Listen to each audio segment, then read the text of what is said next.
BNP আজকে থেকে ও আজন্ম বেয়াদবি করে সবার সাথে আজকে বলে কিছু না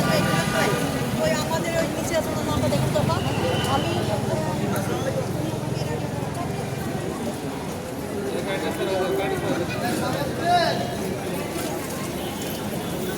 ভাই ইয়া ভাই এই ওরা কি আসছে আপনি কি তার কাছে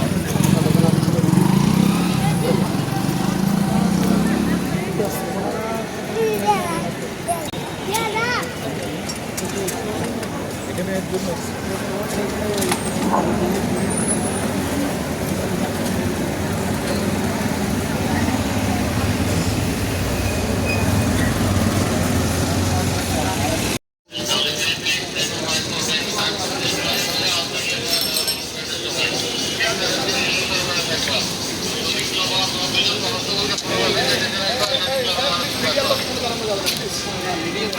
প্লিজ মিডিয়ানের লোক এখানে দাঁড়া যাবে না, এখানে কোনো লোক দাঁড়া যাবে না, সিভিল কোনো প্লিজ ওই বড় গাছের